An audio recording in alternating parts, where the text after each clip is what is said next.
வணக்கம் மக்களே.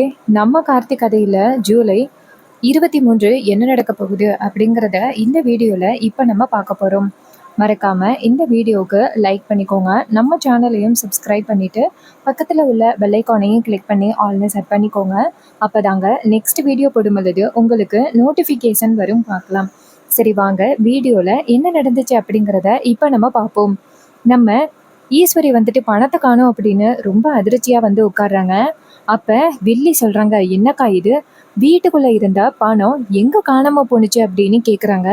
அப்ப நம்ம ரேவதி நினைக்கிறாங்க, சித்தி தான் அம்மாவோட ரூமுக்குள்ளேருந்து ஒரு கருப்பு கலர் பைய வெளியில எடுத்துட்டு வந்தாங்க. அவங்க தான் பணத்தை எடுக்கிறதுக்கு வாய்ப்புகள் இருக்கு. அம்மா கிட்ட இத சொல்லுவோமா அப்படின்னு ரேவதி யோசிக்கிறாங்க. அப்பதான் ஈஸ்வரி சொல்றாங்க, இந்த பணம் வீட்டுக்குள்ள இருந்தது எங்க காணாம போணுச்சு அப்படின்னு.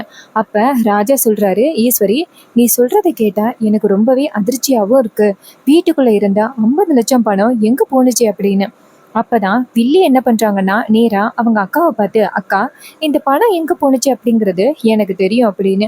இதை கேட்டதும் ஈஸ்வரி அதிர்ச்சியாகி, என்ன என்ன தங்கச்சி சொல்ற, உனக்கு தெரியுமா, எங்க போணுச்சு, எங்க இருக்கு அப்படின்னு கேக்குறாங்க. அப்ப வில்லி சொல்றாங்க, வேற யாரு, உன் மாப்பிள்ள தான் எடுத்திருப்பான் அப்படின்னு. இதை கேட்டதும் ஹீரோ அதிர்ச்சி ஆகுறாரு. அப்ப ஹீரோ கேக்குறாரு, இப்ப எதுக்கு நீங்க தேவையில்லாம ஏன் மேல பழி போடுறீங்க, நான் ஒன்னும் அந்த பணத்தை எடுக்கல. அப்ப வில்லி சொல்றாங்க, இங்க பாரு, நீ இந்த வீட்டுல சாதாரண டிரைவரா இருக்க. சோ நீ இந்த பணத்துக்கு ஆசைப்பட்டு எடுத்திருக்கிறதுக்கு நிறைய வாய்ப்புகள் இருக்கு அப்படின்னு சொல்றாரு. இதை கேட்டதும் நம்ம ஹீரோ சொல்றாங்க, இங்க பாருங்க அத்தை, அவங்க சொல்ற மாதிரி அந்த பணத்தை எதையுமே நான் எடுக்கல. இவங்க தேவையில்லாம இப்ப ஏன் மேல பழி போட்டுக்கிட்டு இருக்காங்க அத்தை அப்படின்னு. இது கேட்டதும் நம்ம ஈஸ்வரி நேரா வில்லிய பார்த்து, இங்க பாரு, மாப்பிள்ளை மேல நீ அனாவசியமா பழி போடுற. அவரு இப்படியெல்லாம் பணத்தை எடுக்கிற ஆளே கிடையாது. ஏன் ஏன் சந்திரா இப்படி பண்ற? அப்ப சந்திரா சொல்றாங்க, அக்கா இப்ப நான் சொல்றது உனக்கு புரியல அப்படின்னு. அதே நேரம் நம்ம ரேவதி நினைக்கிறாங்க, சித்திய பத்தி அம்மா கிட்ட சொல்லவும் முடியாது, அம்மா ரொம்ப கஷ்டப்படுவாங்க, வேதனைப்படுவாங்க. இப்ப நம்ம என்ன பண்றது, பேசாப்ல ராஜா கிட்ட இந்த விஷயத்த பத்தி சொல்லலாம் அப்படின்னு நேரா ராஜா கிட்ட, ராஜா உன்கிட்ட ஒரு முக்கியமான விஷயம் பேசணும் அப்படின்னு சொன்னதும் ஹீரோவும் சரி வா அப்படின்னு சொல்லிட்டு ரூமுக்குள்ள போறாங்க. அங்க போனதும் நம்ம ரேவதி சொல்றாங்க, ராஜா அந்த பணத்தை யாரு எடுத்திருப்பா அப்படின்னு எனக்கு தெரியும். இதை கேட்டதும் ஹீரோ அதிர்ச்சியாகி, என்ன ரேவதி சொல்ற? அப்ப ரேவதி சொல்றாங்க, ஆமா, அந்த பணத்தை எடுத்தது வேற யாரும் இல்ல, சித்தி தான். நேத்து ஈவினிங் போல சித்தி அம்மாவோட ரூமுக்குள்ள இருந்து வெளியில வந்ததை நான் பார்த்தேன். அப்ப சித்தி கருப்பு கலர் பைய கொண்டுகிட்டு வெளியில வந்தாங்க. அந்த பையில கண்டிப்பா பணம் இருந்திருக்கணும். சித்தி அம்மாவை பழி வாங்குறதுக்காக இப்படி பண்ணியிருப்பாங்களோ, அவங்க புருஷனை ஜெயிக்க வைக்கிறதுக்காக ஒருவேளை சித்தி இப்படி பண்ணியிருக்கிறதுக்கு நிறையவே வாய்ப்புகள் இருக்கு. இப்ப என்ன பண்றது, அம்மா கிட்ட சித்தி தான் பணத்தை எடுத்தாங்க அப்படின்னு சொன்னாலும் அம்மா நம்புறதுக்கு வாய்ப்பே இல்லை. இப்ப என்ன ராஜா பண்றது அப்படின்னு கேட்டதும் உடனேயே நம்ம ராஜா சொல்றாரு, சரி எப்படியாவது அத்தையை வந்துட்டு அந்த போட்டியில ஜெயிக்க வைக்கணும், அதுதான் நம்மளுடைய முதல் குறிக்கோள்.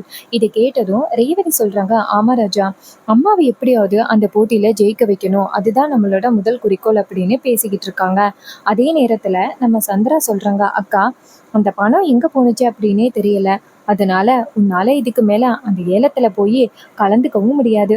என்னக்கா இப்படி ஆகிருச்சு அப்படின்னு சொல்லி பேசுறாங்க.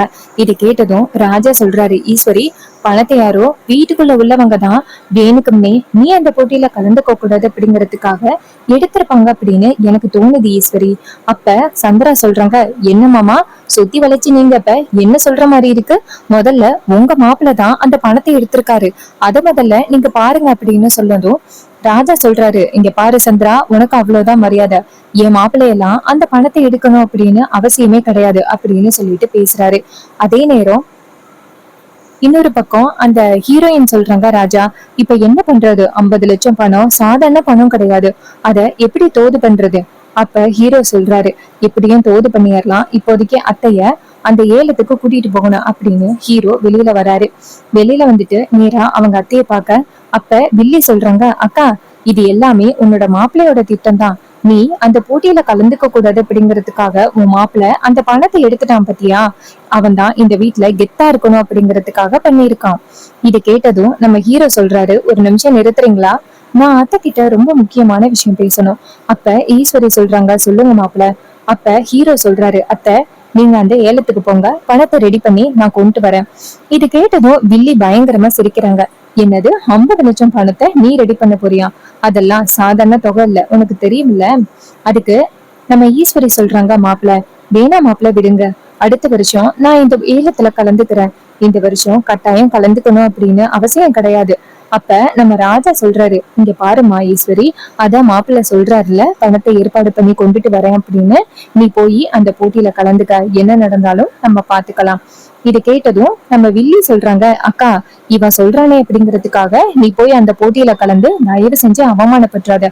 கடைசி நேரத்துல பணத்தை கேட்பாங்க, அப்ப நீ பணம் இல்லாம என்ன என்ன பண்ணுவ அப்படின்னு சொன்னதும் அப்ப ஹீரோ நேரா அவங்க அத்தைய பார்த்து, அத்தை என் மேல உங்களுக்கு நம்பிக்கை இருக்கா இல்லையா? நான் பணத்தை கண்டிப்பா ஏற்பாடு பண்ணி கொண்டுட்டு வந்துடுவேன். நீங்க போயிட்டு அந்த போட்டியில கலந்துக்கோங்க அத்தை. இது கேட்டதும் நம்ம ஈஸ்வரி நேரா அவங்க மாப்பிள்ளைய பார்த்து, மாப்பிள்ள எனக்கு உங்க மேல முழு நம்பிக்கை இருக்கு, சரி நான் போய் அந்த போட்டியில கலந்துக்கிறேன் அப்படின்னு சொன்னதும் வில்லி நேரா அவங்க அக்காவை பார்த்து, அக்கா இவனை தயவு செஞ்சு நம்பாதக்கா, 50 லட்சம் பணம் அப்படிங்கிறது சாதாரண தொகை இல்ல, அது ரொம்ப பெரிய தொகை. அத இவனால எப்படி ஏற்பாடு பண்ண முடியும்? அக்கா நீ போகாத அப்படின்னு சொல்ல, அதுக்கு ஈஸ்வரி சொல்றாங்க, இங்க பாரு, எனக்கு என் மருமக மேல முழு நம்பிக்கை இருக்கு, அவரு பணத்தை கொண்டுட்டு வருவாரு அப்படின்னு. மாப்பிள்ள நான் நேரா அந்த ஏலம் நடக்கிற இடத்துக்கு போறேன், அங்க போயிட்டு பணத்தை ஏற்பாடு பண்ணிட்டு வாங்க அப்படின்னு சொன்னதும் உடனே நம்ம ஹீரோவும் சரிதா அப்படின்னு சொல்லிட்டு நேரா அவங்க அத்தைய ஏலத்துக்கு அனுப்புறாங்க, கூடவே மயிலையும் அனுப்புறாங்க. நம்ம ராஜா எல்லாரும் போறாங்க. அப்ப நம்ம ஹீரோ நேரா ரேவதி கிட்ட வாங்க போகலாம் அப்படின்னு சொல்லிட்டு அவங்க ஒய்ஃபை மட்டும் கூட்டிக்கிட்டு போறாங்க. அப்ப நம்ம ஹீரோயின் சொல்றாங்க, ராஜா 50 லட்சம் பணம்ங்கிறது சாதாரண தொகை இல்ல, இப்ப எப்படி ஏற்பாடு பண்றது? இன்னொரு பக்கம் வில்லியும் எல்லாரும் சேர்ந்து அந்த ஏலத்துக்கு போறாங்க. அப்ப அந்த சிவனாண்டி வந்துட்டு அந்த ஈஸ்வரி வரத பார்த்துட்டு அதிர்ச்சி ஆகுறாங்க. அப்ப சிவனாண்டி நினைக்கிறாரு, இவ எப்படியே வரமாட்டா அப்படின்னு நினைச்சிட்டு இருந்தேன், ஆனா வந்துட்டாளே அப்படின்னு. அதே நேரம் சிவனாண்டி நைசா அந்த சந்திரா கிட்ட வந்து பேசுறாரு. அப்ப சந்திரா சொல்றாங்க, என்னங்க இது, இவ பணம் இல்லைன்னா வரமாட்டா அப்படின்னு நினைச்சேன், ஆனா இவளோட மாப்பிள்ள அந்த கார்த்தி இருக்கான்னு இந்த ஏலத்துக்கு அனுப்பிட்டா, இப்ப என்னங்க பண்றது? அதுக்கு சிவனாண்டி சொல்றாரு, சந்திரா நான் தான் இந்த போட்டியில எப்படியாவது ஜெயிக்கணும். அதுக்கு சந்திரா சொல்றாங்க, கவலைப்படாதீங்க, எப்படியும் நீங்க ஜெயிச்சிருவீங்க அப்படின்னு சொல்லி தைரியம் சொல்றாங்க. அவகிட்ட பணமே இல்ல, அவ மாப்பிள்ள ஏற்பாடு பண்ணிட்டு வரதுக்கு வாய்ப்பே இல்ல. அப்படி ஏற்பாடு பண்ணிக்கிட்டு வந்தாலும் பாதி வழியில அவனை எப்படியும் நம்ம ரவுடிகளை வச்சு தடுத்தரலாம். நீங்க கவலைப்படாதீங்க, நீங்க தான் இந்த தலைவர் பதவியில ஜெயிக்க போறீங்க, அத என் கண்ணால பாக்க போறேன். இன்னைக்கு இந்த ஈஸ்வரி இங்க வந்ததும் நல்லதுதான், அத்தனை பேருக்கு முன்னாடி நீங்க ஜெயிக்கிறத அவ பாத்துட்டு அவமானப்பட்டு வீட்டுக்கு போகணும் அப்படின்னு சொல்லி ரொம்ப சந்தோஷமா சந்திரா பேசுறாங்க. இதை கேட்டதும் சிவனாண்டி சொல்றாரு, ஆமா சந்திரா, ஒரு வகையில இதுவும் நல்லதுதான் அப்படின்னு சொல்லிட்டு அந்த இடத்துல இருந்து போறாரு. அப்புறமா அந்த ஏலத்துக்கான ஏலம் போடுறவரு அந்த இடத்துக்கு வராரு. வந்துட்டு எல்லாரும் இந்த இடத்துக்கு வந்துட்டீங்களா, தலைவர் போட்டிக்கான ஏலம் நடக்க போகுது, யாரு ஜெயிக்கிறாங்களோ அவங்கதான் வந்துட்டு நாளைக்கு நடக்க போற போட்டியில கலந்துக்கணும் அப்படின்னு சொல்லிட்டு ஏலம் ரொம்ப அதிகமா போறதுக்கு வாய்ப்புகள் இருக்கு.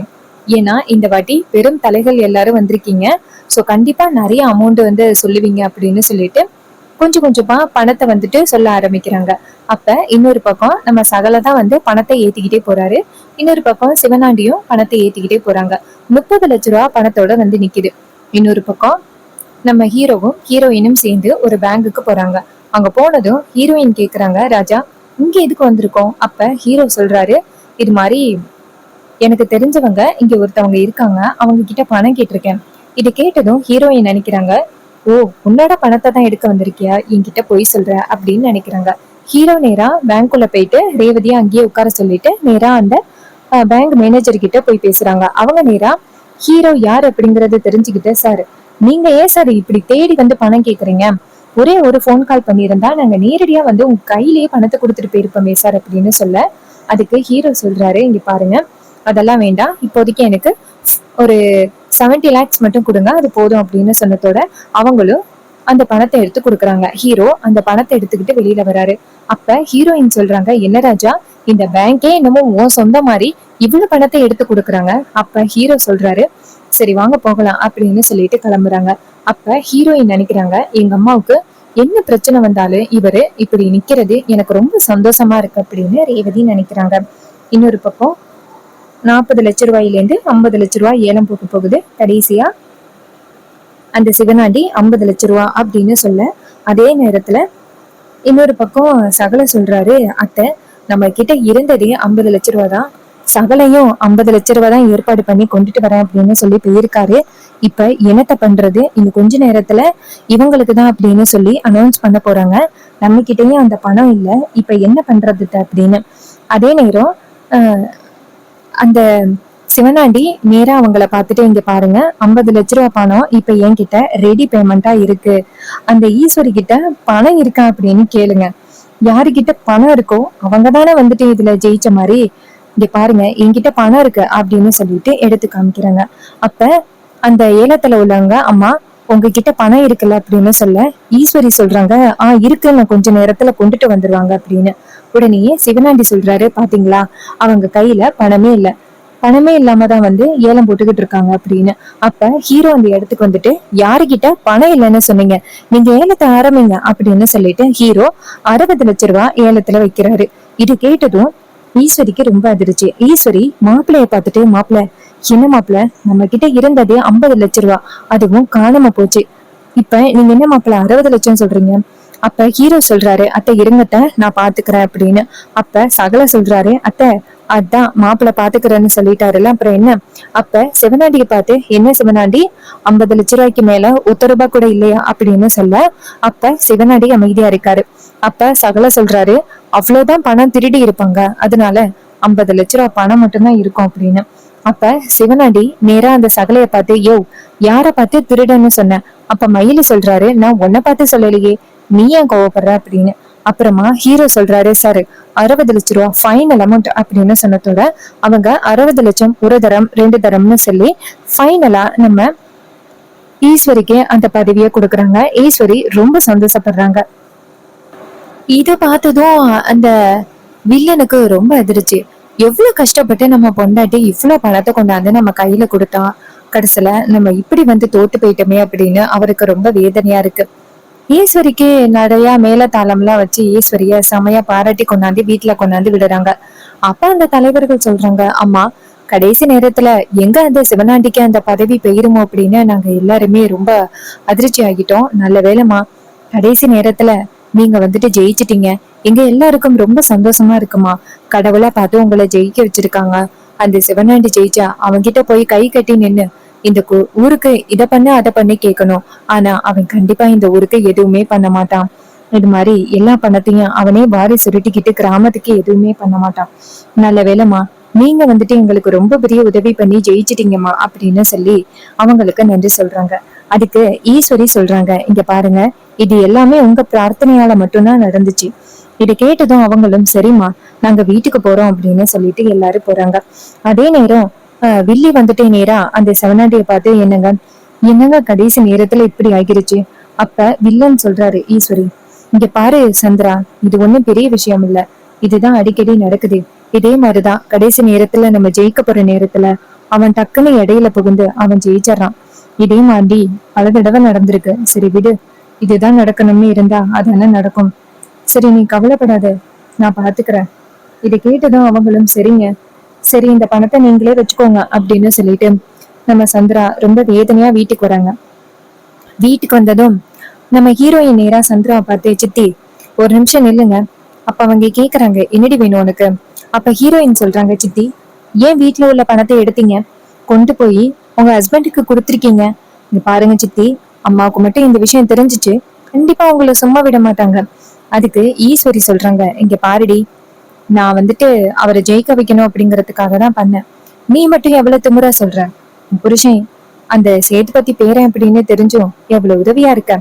அதே மாதிரிதான் நானும் என் புருஷன் ஜெயிக்கணும் அப்படிங்கறதுக்காக நான் இப்படி மறைமுகமா உதவியா இருக்கேன், உனக்கு என்னடி அப்படின்னு சொன்னதும் நம்ம ஹீரோயின் சொல்றாங்க, சித்தி ரொம்ப ஆடாதீங்க, கண்டிப்பா உங்களோட உண்மை ஒரு நாள் வெளியில வரும், அப்ப இருக்கும் உங்களுக்கு அப்படின்னு சொல்லிட்டு செம்ம சூப்பரா நம்ம ஹீரோயின் பேசுறாங்க.